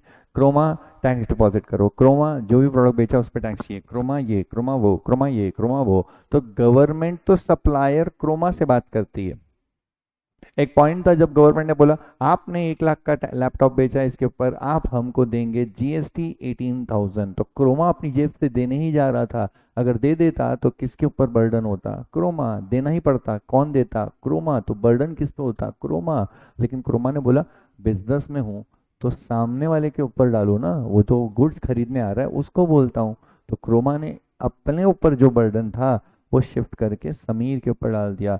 समीर आप जो प्रोडक्ट खरीद रहे हैं आपने इसके साथ में वैल्यू के साथ में हमको क्या देना है, टैक्स देना है, जीएसटी देना है 18%। तो क्रोमा ने टैक्स कलेक्ट कर लिया मिस्टर समीर से। पहले बर्डन क्रोमा के ऊपर था और क्रोमा ने बर्डन शिफ्ट करके डाल दिया समीर पे और समीर से पैसे लिए, फाइनली समीर की जेब से पैसे गए। ये कहानी का एक पहलू है। लेकिन डीटी के अंदर क्या बर्डन को शिफ्ट करना पॉसिबल है? नहीं। क्या समीर से अगर टैक्स मांगा तो समीर किसी और को बोल सकता है, अपने दोस्त को बोल सकता है कि तू मेरा जीएसटी दे दे? नहीं। अगर समीर से मांगा है तो समीर को देना पड़ेगा। यहाँ पे मांगा क्रोमा से है, लेकिन क्रोमा को बोला कि आप चाहो तो अपने कस्टमर से कलेक्ट कर लो, कोई दिक्कत नहीं है, लेकिन आपको टैक्स देना पड़ेगा। तो मांगा क्रोमा से था, लेकिन क्रोमा ने अपनी जेब से दे करके, अपने ऊपर बर्डन ना रख करके, उन्होंने शिफ्ट करके समीर को बोला कि तू अपनी जेब से दे। इसमें कहा जाता है कि आईडीटी के अंदर, इनडायरेक्ट टैक्स के अंदर बर्डन को शिफ्ट किया जाता है। Burden of tax is shifted to other person. Rates की जहाँ तक बात है, वहाँ पे जीएसटी में जो रेट्स होते हैं वो होते हैं progressive in nature. Sorry sorry sorry sorry sorry sorry extremely sorry. Direct tax में, इनकम टैक्स में जो रेट्स होते हैं वो होते हैं प्रोग्रेसिव, बढ़ते चले जाते हैं। अगर आपकी इनकम, मान लो किसी व्यक्ति की इनकम बस 2 लाख रुपए, पूरे साल की इनकम 2,40,000, 20,000 पर मंथ, उस व्यक्ति की इनकम पे कोई भी टैक्स नहीं लगेगा, जीरो। कोई व्यक्ति की इनकम है मान लो 5 लाख रुपए, तो उसको 5% टैक्स देना पड़ेगा। 10 लाख है तो उसको 20% टैक्स देना पड़ेगा। 10 के ऊपर चला गया तो 30% टैक्स देना पड़ेगा। ये रफली मैंने आपको बताया इनकम टैक्स के स्लैब। जैसे जैसे इनकम ज़्यादा होती जाती है, इनकम टैक्स के रेट बढ़ते जाते हैं, परसेंटेज बढ़ते जाता है। 0% से 5% से 10, 20, 30 ऐसे बढ़ते जाता है। कहा जाता है कि इनमें जो रेट्स होते हैं ये बढ़ते चले जाते हैं, प्रोग्रेसिव हैं। Thus high rates of taxes for people having higher ability to pay. On the other hand, GST में जो रेट होते हैं वो सेम होते हैं। All the consumers equally bear the burden irrespective of their ability to pay. Rates same होने का मतलब ऐसा नहीं है, मान लो for example I have got this some sort of remote over here, ठीक है। ये रिमोट के ऊपर अज्यूम करते हैं 12% का जीएसटी का रेट है। अब ये रिमोट, मैंने एक रिमोट लिया तो मुझे ये अज्यूम करते हैं कुछ 100 रुपए का रिमोट या 500 रुपए का रिमोट है, ठीक है। तो 500 रुपए पे 12% की जीएसटी से मुझे यहाँ पे 60 रुपीज़ की जीएसटी देनी पड़ेगी। अब कोई व्यक्ति है, उसने बोला कि हमको ऐसे 100 रिमोट्स चाहिए, मेरा दुकान है या मेरा शॉप है या जो भी है, मुझे ऐसे 100 रिमोट्स चाहिए। तो वो जितने भी रिमोट लेगा, हर रिमोट पे क्या जीएसटी का रेट लगेगा? 12%। दैट मीन्स उस प्रोडक्ट पे रेट अगर 12% है तो हर किसी से 12% लिया जाएगा। लैपटॉप का एग्जाम्पल लेते हैं। मिस्टर समीर ने जो लैपटॉप लिया, वो एक लैपटॉप लिया तो उसको जीएसटी 1 लाख के ऊपर लगाया 18%। वहीं पे अगर आकाश अंबानी अब अगर कहता है कि मुझे 1,000 लैपटॉप चाहिए, मेरी पूरी ऑफिस नहीं खुल रही है, उस ऑफिस में जितने भी एम्प्लॉयज़ है सबको ऑफिस की तरफ से काम करने के लिए एक लैपटॉप दिया जाएगा। अब वो जो 1,000 लैपटॉप है, वो लैपटॉप जब परचेज करेंगे मिस्टर आकाश अंबानी, तो उसके लैपटॉप के ऊपर भी क्या रेट लगेगा? 18% रेट लगेगा। द डिफरेंस इज, समीर एक लैपटॉप ले रहा है तो उसका प्राइस 1 लाख रुपए है। आकाश 1,000 लैपटॉप लेगा तो हो सकता है कि सामने वाला जो सप्लायर है, जो कंपनी है, वो बोले कि आपके लिए तो सर 75,000 में ही लैपटॉप मिल जाएगा। लेकिन फिर वो वैल्यू है 75,000 जिसके ऊपर रेट होगा 18%। समीर की वैल्यू है 1 लाख जिसके ऊपर रेट है 18%। The fact is rate remains same, 18%, 18%। हाँ, समीर ने एक लैपटॉप लिया तो 1 लाख रुपया लगाया था, उसने 1,000 लैपटॉप लिए तो उसको 75,000 लगाया। We are not talking about the value, we are talking about the rate. Okay, ये बात है। तो इन दिस केस जीएसटी में जो रेट्स होते हैं वो सेम रहते हैं। It is regressive in nature, सबके लिए सेम है। बर्डन डीटी में, burden of tax is borne by the person himself. IDT में the burden of tax is shifted to another person. ये पूरी बात है, ये पूरी डिस्कशन है। Now we have got difference between direct tax and indirect tax. Direct tax and indirect tax, okay. आपको मैं एरो मार्क करके देता हूँ, आप रीड कीजिए तब तक। आपको एक ये मीनिंग, एक nature, burden, taxable event, example, ठीक है, incidence and impact.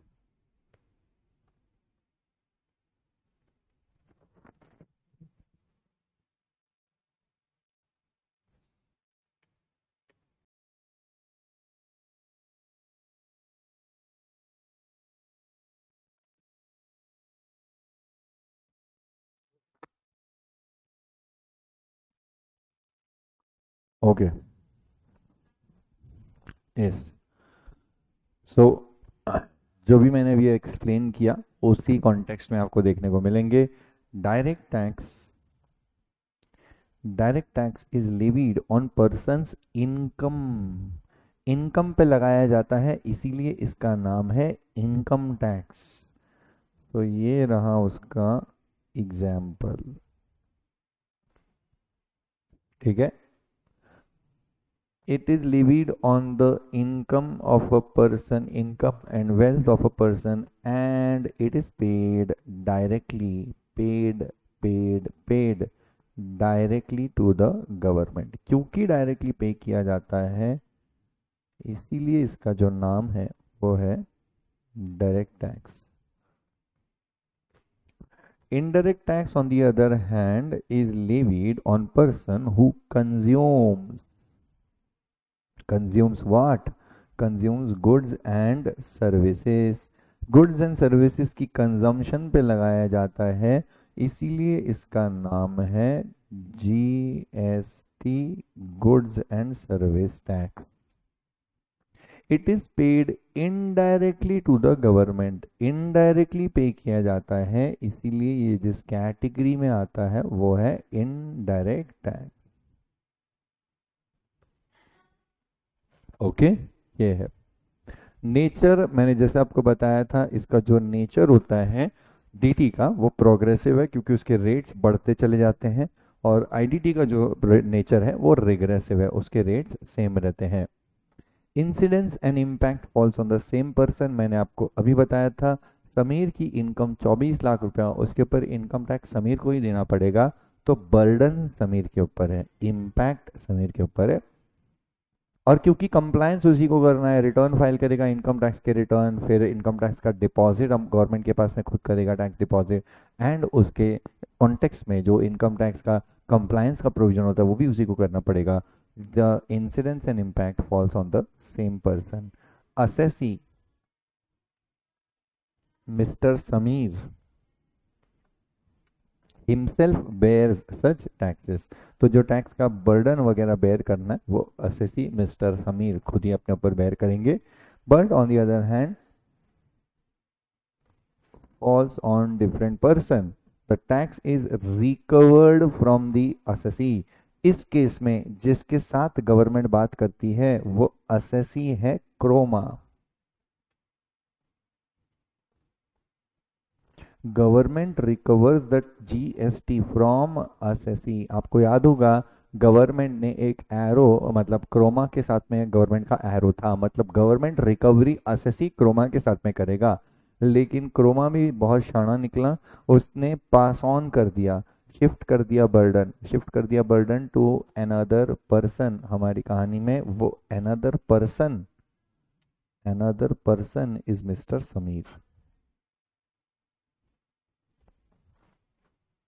Okay, so falls on different person and accordingly आपको टैक्स रिकवर गवर्नमेंट क्रोमा से करेगी, लेकिन क्रोमा पूरा बर्डन पास ऑन कर देता है समीर पर्सन, अनदर पर्सन के ऊपर। क्या बर्डन शिफ्ट कर सकते हैं? तो भाई डीटी में तो शिफ्ट नहीं कर सकते, कैन नॉट बी शिफ्टेड, लेकिन आईडीटी के अंदर yes, burden can be shifted. What is the taxable event? क्या है वो इवेंट जब लग जाता है इनकम टैक्स या जीएसटी? डीटी का इनकम टैक्स का जो इवेंट है that is taxable income of an assessee. I am not saying income of an assessee, I am saying taxable income of an assessee, क्योंकि एग्रीकल्चरल इनकम पे जी income tax नहीं लगता। तो farmer की जो एग्रीकल्चरल इनकम है उस पे फार्मर को कोई इनकम टैक्स नहीं देना, क्योंकि एग्रीकल्चरल इनकम इज एग्जेम्प्ट। हम और आप जब कभी कोई अपना एग्जाम पास करके कोई जॉब पे लगेंगे तो आपकी जो इनकम होगी उसके सैलरी इनकम उसके ऊपर आपको टैक्स देना पड़ेगा। तो फार्मर ने भी इनकम कमाई, आपने भी इनकम कमाई, फार्मर को इनकम पे इनकम टैक्स नहीं देना है, आपको देना है। फार्मर की इनकम इज एग्जेम्प्ट इनकम, आपकी इनकम इज टैक्सेबल इनकम। तो टैक्सेबल इनकम पे गवर्नमेंट को देना पड़ेगा income tax. So what is that event जिसके होने पे आपको टैक्स देना पड़ेगा? इनकम टैक्स में टैक्सेबल इनकम कमाना इज अ इवेंट। जैसे ही आपने टैक्सेबल इनकम कमाया आपको गवर्नमेंट को देना पड़ेगा इनकम टैक्स। और जीएसटी में जो इवेंट है वो इवेंट है सप्लाई। गुड्स और सर्विसेज को सप्लाई कर देना, जैसे ही आप सप्लाई कर देंगे गुड्स और सर्विसेज का सप्लाई हो जाएगा तो वो इवेंट आते ही अब आपको गवर्नमेंट को देना पड़ेगा जीएसटी, उसके पहले नहीं। अगर कोई ट्रांजैक्शन सप्लाई हो गया तो फिर कहा जाएगा कि सप्लाई है तो सप्लाई पे लगेगा जीएसटी। क्रोमा ने जो लैपटॉप बेचा था वो लैपटॉप बेचने के काम को भी कहा जाता है सप्लाई। ये बहुत इंपॉर्टेंट चीज़ है, इस पे अपना सबसे पहला इंपॉर्टेंट चैप्टर है, पूरा का पूरा चैप्टर है इसके ऊपर, ठीक है, चैप्टर है सप्लाई, बात करेंगे उस पर। एग्जाम्पल है अपने पास में डीटी का इनकम टैक्स, एनआईडीटी का जीएसटी एंड कस्टम्स। बात अगर ये करूं कि टैक्स इवेजन करना पॉसिबल है कि नहीं है, तो इवेजन करना पॉसिबल है। If it is income tax then tax evasion is possible. सुनो मेरी बात, फॉर एग्जांपल मैंने कोई इनकम कमाई है, से फॉर एग्जांपल मैंने एक दिन में कुछ 8 लाख रुपए की इनकम कमा ली। अब मुझे लग रहा है कि इसके ऊपर मैं इनकम टैक्स दूं या ना दूं। मैं रात को जब सो रहा था तो मेरे दिमाग में आया कि अरे यार इनकम टैक्स दूँ क्या, क्या करूँगा दे के, कोई भी तो लोग इनकम टैक्स देते नहीं है और मैं दूंगा तो भी क्या रहेगा, उतना ही रोड्स खराब है या अच्छा है। मेरे 8 लाख रुपए के ऊपर इनकम टैक्स देने से कोई देश में बहुत बड़ा बदलाव नहीं आएगा। तो मैंने रात को सोचा, नींद में मैंने डिसाइड किया, मैंने बोला सुबह उठ के सोचूंगा। फाइनली मैंने डिसीजन ले लिया कि मुझे कोई इनकम टैक्स नहीं देना है, I am going to evade, evasion कर लूंगा, नहीं दूंगा। तो यहाँ पे मैं खुद ही डिसाइड करने वाला हूँ, मेरे को खुद को ही डिसाइड करना है। मैंने बोला नहीं दूंगा तो नहीं दूंगा, कोई बात नहीं, मत दो टैक्स इवेजन, क्या पॉसिबल है? यस। इनडायरेक्ट टैक्स में टैक्स इवेजन करना इज हार्डली पॉसिबल, क्योंकि जैसे मैंने इनकम टैक्स नहीं पे करने का डिसीजन खुद ही ले लिया, वैसे वो डिसीजन समीर खुद नहीं ले सकता। समीर को अगर उस लैपटॉप पे कोई जीएसटी नहीं देनी तो वो बोलेगा कि छोड़ना, नहीं देता जीएसटी। अरे नहीं देता मतलब क्या, सामने वाला मानना चाहिए। क्रोमा मानेगा तब तो ना, क्रोमा बोलेगा कि नहीं सर आपको जीएसटी देना ही पड़ेगा वरना फिर आपको हम लैपटॉप नहीं बेचेंगे। तो फिर ऐसे केस में उसको झक मार के जीएसटी देना ही पड़ेगा। इन शॉर्ट, अगर आपको जीएसटी का इवेजन करना है तो एक व्यक्ति खुद नहीं डिसाइड करता, उसको साथ में सामने वाले को भी समझाना पड़ेगा। तो अगर अगर अगर क्रोमा मान गया एंड फिर समीर का भी मन हुआ तब जाकर के टैक्स इविजन पॉसिबल होता है। बट मोस्टली सप्लायर नहीं मानते क्योंकि उनका बिजनेस इम्पैक्ट होता है, गुडविल खराब होता है। क्रोमा का ये कहना होगा कि मैं एक दो ट्रांजैक्शन में जीएसटी का टैक्स इविजन करूंगा, हमारा नाम खराब हो जाएगा, गवर्नमेंट को पता चलेगा, हमारे ऊपर नोटिस भेजेगा, नाम खराब हो जाएगा, पता चलेगा headlines, Croma involve in tax evasion, नहीं करेंगे हम लोग। ठीक है, तो सामने वाला मोस्ट केसेस में नहीं करता। इसीलिए कहा जाता है कि जीएसटी को इवेड करना, आईटीटी को इवेड करना is hardly possible. Last discussion, that is tax imposition and tax collection. Tax imposition and tax collection, it is imposed on and collected from the same person। जिससे impose करके collect किया वो एक ही person, mister Sameer 24 lakh की income पे देगा income tax. लेकिन IDT में it is imposed on and collected from the consumer. Who is consumer? Consumer is mister Sameer. Imposed on and collected from, collected from consumer। ये देखिए इधर,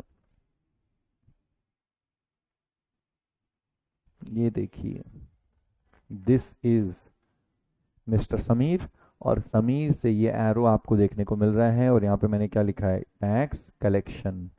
तो समीर से, समीर बीइंग द रेसिपेंट, और हमारी कहानी में जिस व्यक्ति के ऊपर पूरा का पूरा टैक्स का बर्डन होता है और उसको टैक्स गवर्नमेंट को अपनी जेब से देना है, उस व्यक्ति का जो नाम होता है वो होता है क्रोमा के लिए ये है एक कस्टमर, ठीक है। और यही है उस लैपटॉप का एंड कंज्यूमर, कंज्यूमर, मर मर, क्योंकि एंड में मरेगा यही, और इसी को अपनी जेब से पैसा देना होता है। तो टैक्स गवर्नमेंट कलेक्ट कर लेगी उस कस्टमर से, उस एंड कंज्यूमर से, ठीक है। तो इस तरह से आप देख रहे हैं टैक्स कलेक्शन हो रही है। अब आपके सामने यहाँ पे it is imposed on and collected from the consumer who is Sameer.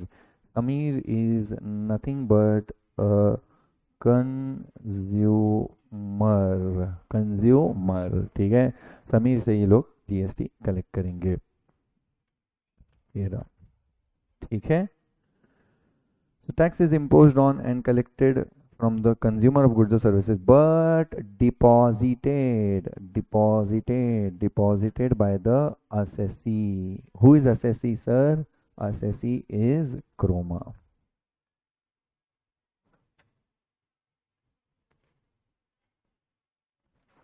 Okay, so it is deposited. It is paid to the government. Paid to the government, deposited to the government by the assessee.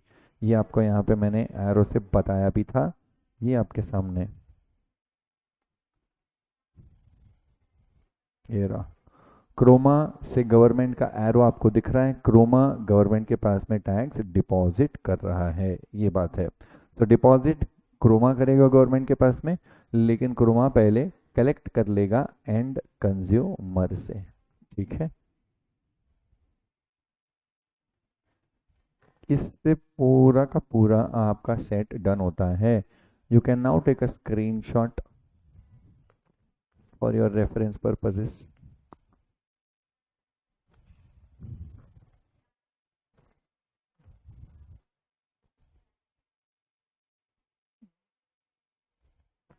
Okay, and also of this, in case you wish to have a data with you, so you can just take a screenshot for now.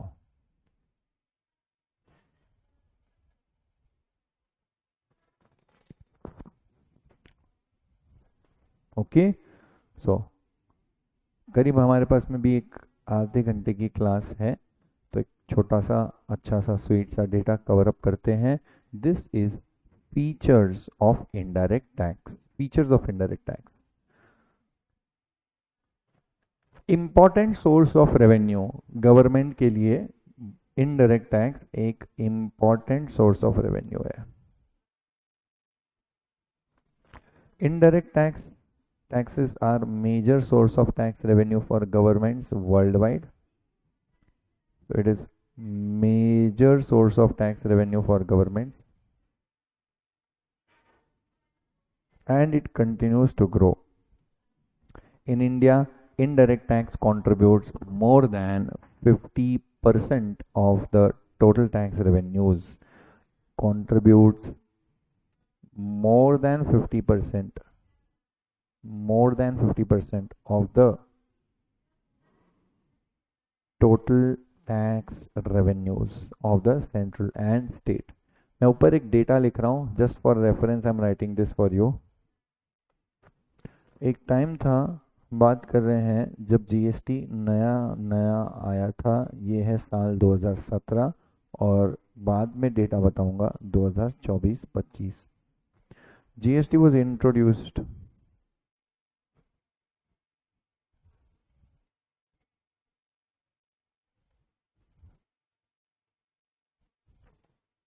in India with effect from, WEF इसका full form होता है with effect from, with effect from 1 जुलाई 2017। 1 जुलाई 2017 से हमारे देश में GST introduce हो गया। और वो साल 2017-18 जब GST इंट्रोड्यूस हुआ था, उस टाइम पे हमको डायरेक्ट टैक्स से कितना पैसा कमाने को मिला वर्सेस इनडायरेक्ट टैक्स से कितना मिला।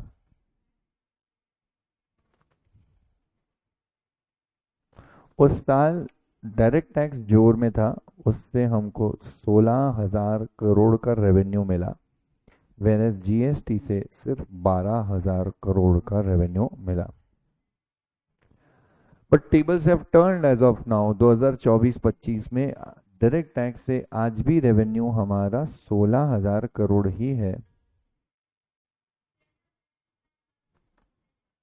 ठीक है, दिस इंडिकेट्स कि हमारा जो रेवेन्यू है वो स्टेबल रहा है over a period of time from DT। और अगर आप टोटल अब देखेंगे तो आपको पता चलेगा कि DT ज़्यादा पैसे ला के दे रहा था 2017-18 में, DT 16,000 ला के दे रहा था, IDT 12। सो आधे से ज़्यादा पैसा। ठीक है, if you take a total आपको देखने को यहाँ पे मिलेगा इट इज़ 28। ठीक है, 28 का आधा करोगे तो बनता है 14,000 करोड़। तो आधे से ज़्यादा DT ला के दे रहा था, 14,000 करोड़ से आधा, आधे से ज़्यादा 16,000 करोड़ ये DT ला के दे रहा था डायरेक्ट टैक्स। IDT कम था। अब DT अभी भी वही 16,000 करोड़ के आसपास में है, तो 100-200 करोड़ ऊपर नीचे रखो, बट मोर और लेस वही उसका एवरेज चल रहा है। IDT भाग करके ऊपर चला गया और IDT का रेवेन्यू अब बना है 24,000 करोड़। ठीक है, इनफैक्ट अब के साल में तो ये 25-26 के आसपास में कहानी आ जाएगी। सो ऑन दिस नोट मैं ये बता सकता हूँ आपको क्लियरली दैट हमारा जो रेवेन्यू है वो डबल हो चुका है over the period of time. अब हमारा जो लाडला है वो IDT है, जिसने हमको पैसा कमा के दिया है 2x। तो IDT तब के कंपैरिजन में अब हो गया है 2x, डबल हो गया वो। ठीक है, इस तरह से आपको यहाँ पे देखने को मिला। सो दिस इंडिकेट्स कि अब हमारे लिए major source of revenue is IDT। अब आप टोटल अप करेंगे तो आपको जो नंबर मिलेगा वो बनेगा 38,000 करोड़। 38 का आधा होता है 19, आधे से ज़्यादा पैसा हमको अब IDT ला करके दे रहा है। दिस इंडिकेट कि हमारे देश के लिए अब इम्पॉर्टेंट सोर्स ऑफ रेवेन्यू बन गया है IDT। It is tax on goods and services. Thus, the name of the act, Goods and Services Tax, GST. It is levied at the time of, मैंने आपको बताया था सबसे important word, supply. It is levied at the time of supply या फिर manufacture या purchase, sale, import, export of goods.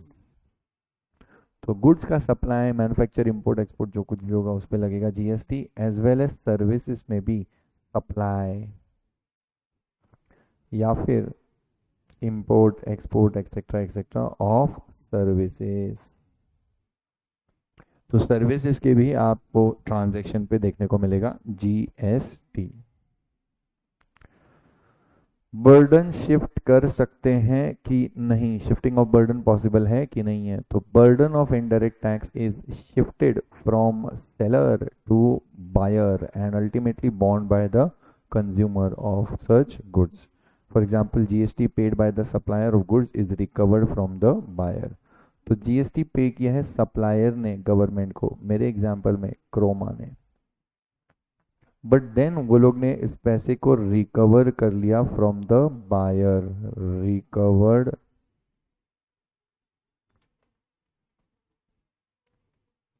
Croma recovered, that is collected GST from the buyer mister Sameer. ठीक है, तो समीर से जो है GST का पैसा गवर्नमेंट के पॉइंट ऑफ व्यू से क्रोमा वालों ने उनसे कलेक्ट कर लिया, रिकवर कर लिया, ठीक है, ये बात है।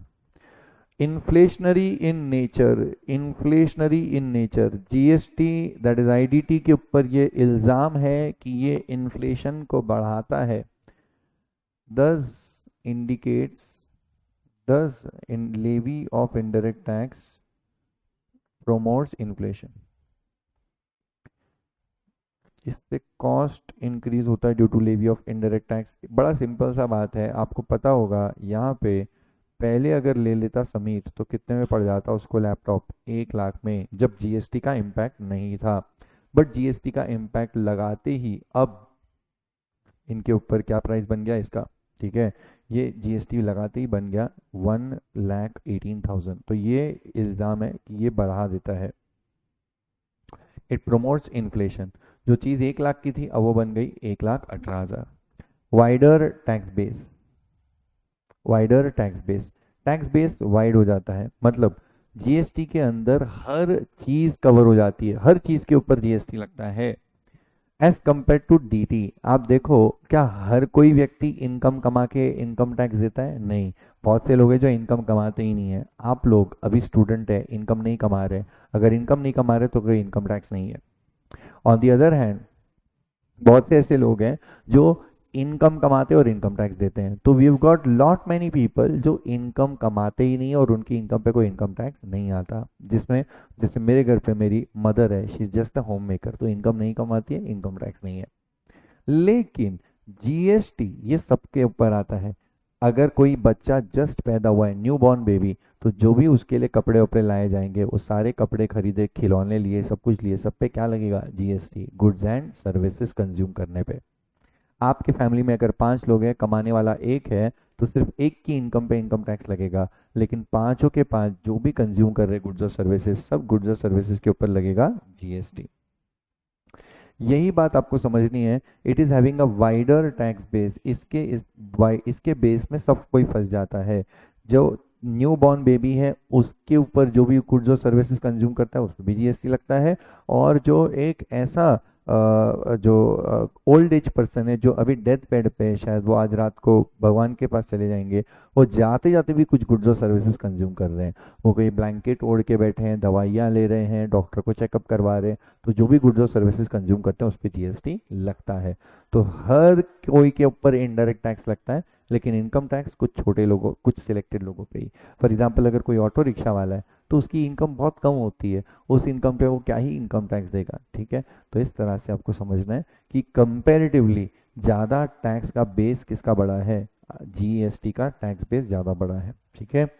No perception of direct pinch, कभी जीएसटी फील ही नहीं होता कि जीएसटी देना है हम लोग को। There is no perception of direct pinch.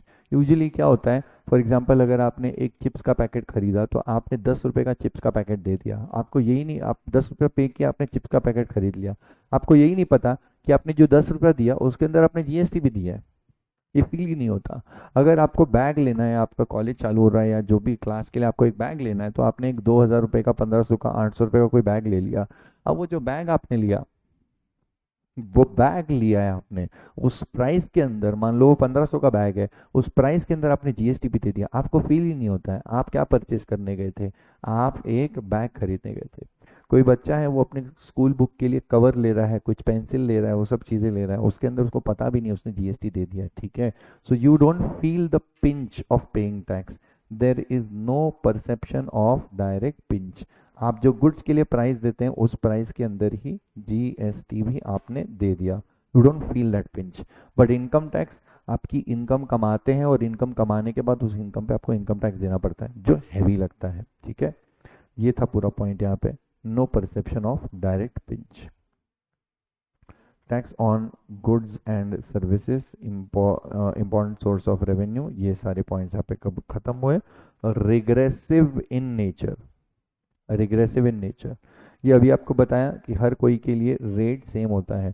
All person will bear equal rate of tax on goods और सर्विसेज कंज्यूम, हर किसी के ऊपर सेम रेट लगता है।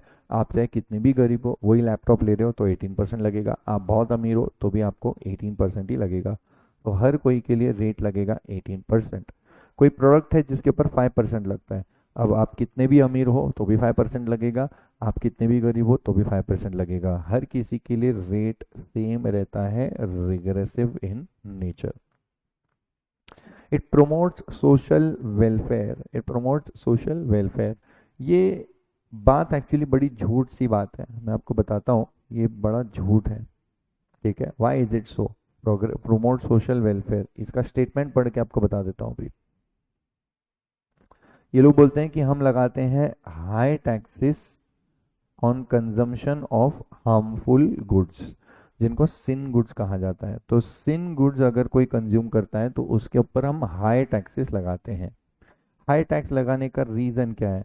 बोलते हैं हम हाई टैक्स इसलिए लगाते हैं that it controls their consumption. Tax ज़्यादा लगेगा तो उसका प्राइस ज़्यादा महंगा हो जाएगा, प्राइस ज़्यादा महंगा हो जाएगा तो कोई उस प्रोडक्ट को खरीद के यूज़ करना बहुत हैवी फील करेगा, क्योंकि जो चीज़ मान लो 1000 रुपए की है वो आपको 1400 1500 की मिलेगी, ज़्यादा टैक्स लगा देने की वजह से। तो लोग उसको कंज्यूम नहीं करेंगे, एंड लाइक वाइज गवर्नमेंट को टैक्स कमाने का मौका मिल जाएगा। it enables state to collect substantial revenue from it। तो ये इनका कहना है कि ऐसा करने से it not only controls their consumption but also enables state to collect substantial revenue from it। अब ये पॉइंट पे ना आपको ऐसे में कैंसिल ऑफ करके बताता हूँ। एक्चुअली जो मैंने कैंसिल किया, अब आप रीड करेंगे वो येलो वाला, तो high taxes are imposed. Now you read only the yellow highlighter.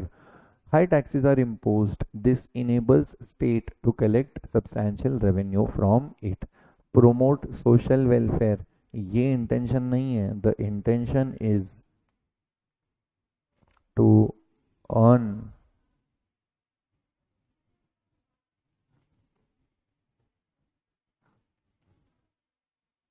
high taxes revenue। Tax का ज़्यादा रेवेन्यू कमाना, ये इंटेंशन है। The intention is to earn higher taxes. Social welfare कम करना, कि ज़्यादा रेट लगा देंगे तो लोग कंज्यूम नहीं करेंगे, सोशल वेलफेयर हो जाएगा, ये बैकग्राउंड नहीं है। द बैकग्राउंड इज बहती गंगा में हाथ धो लेना है, अपने को टैक्स कमाना है, ये पॉइंट ऑफ व्यू है।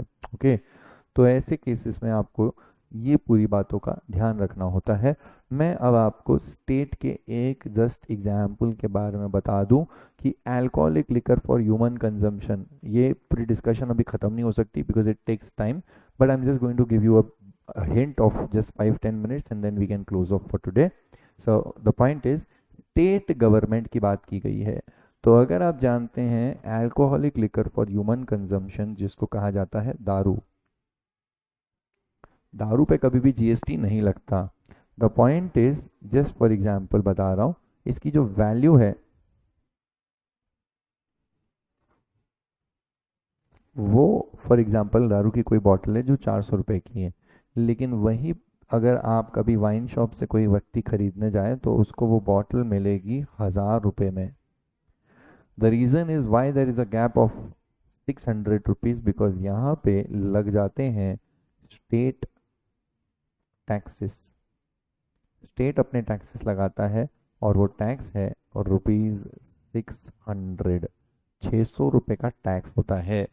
इतना ज़्यादा टैक्स लगाया जाता है ये सारी चीज़ों पे, जिसमें से मैं फ़िलहाल के लिए सिर्फ और सिर्फ बात कर रहा हूँ अबाउट दारू being alcoholic liquor for human consumption. इसके ऊपर बहुत टैक्सेस लगाए जाते हैं, जैसा आप देख पा रहे हैं। अगर आपको वो एग्जाम्पल याद है तो मैं आपको रेट के पॉइंट ऑफ व्यू से बता देता हूँ कि रेट निकालने के लिए you should take tax divide by value into 100। अगर मैं बात करूं वो लैपटॉप वाले एग्जाम्पल का, तो जीएसटी का अमाउंट है 18,000 divided by value which is 1 lakh multiplied by 100, आपको रेट मिलेगा 18% जीएसटी।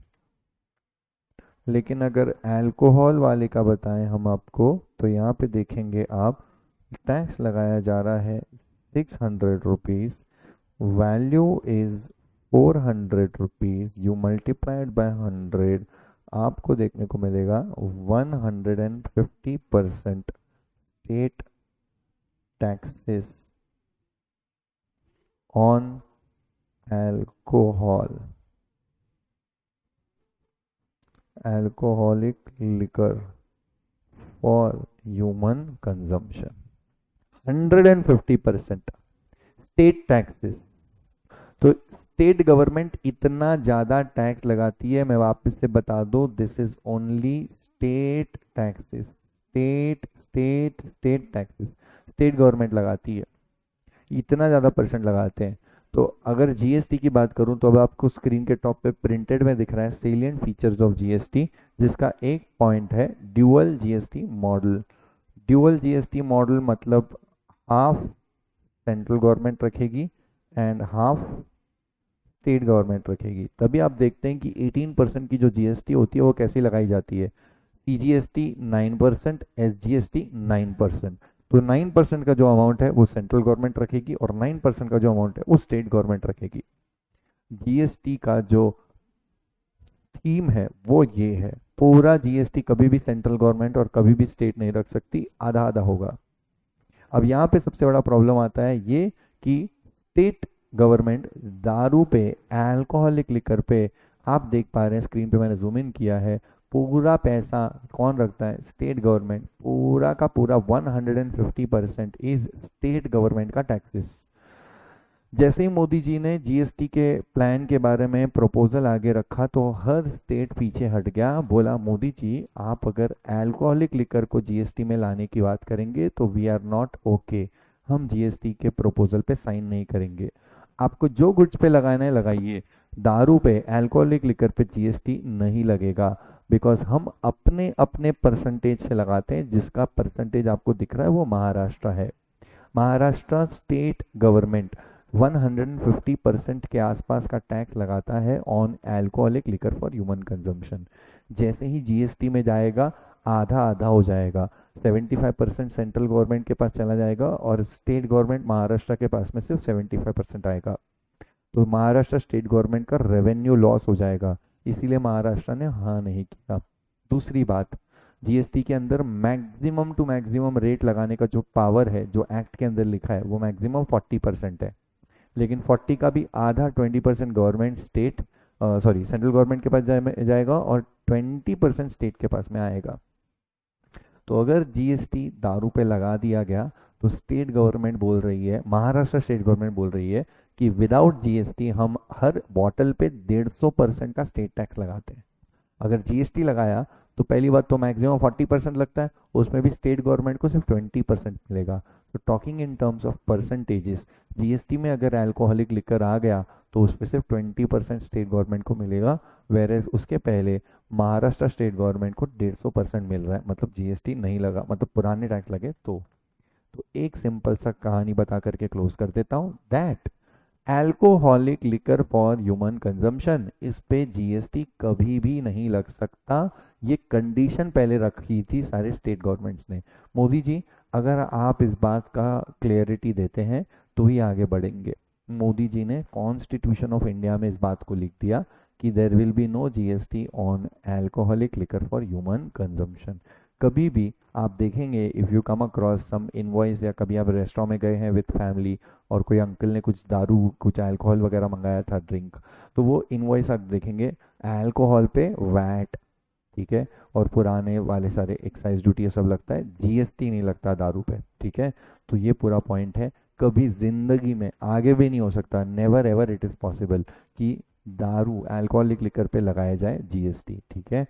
तो ये मैं कह करके आज पूरी क्लास क्लोज करता हूँ, that alcoholic liquor is never to be levied under GST. उस पर पुराने वाले जो वैट, सीएसटी, एक्साइज ड्यूटी वो सब लग रहा है, नया वाला कुछ भी नहीं लगेगा दारू पे, ठीक है। इसकी पूरी बैकग्राउंड मैं आपको नेक्स्ट क्लास में कभी दे दूंगा। अभी के लिए पुराना जो पूरा डेटा है ये आपको मैंने करवाया और ये एग्जाम्पल हमने अपनी क्लास के पॉइंट ऑफ व्यू से डिस्कस किया। इससे आपको समझा इनडायरेक्ट टैक्स का पूरा वर्किंग सेट और इससे आपको समझा डायरेक्ट टैक्स का पूरा वर्किंग सेट। मेरी पूरी कहानी थी बस सिर्फ और सिर्फ इसके ऊपर, ठीक है। So for now I will wind up and see you some other day in some other class. For now thank you so much.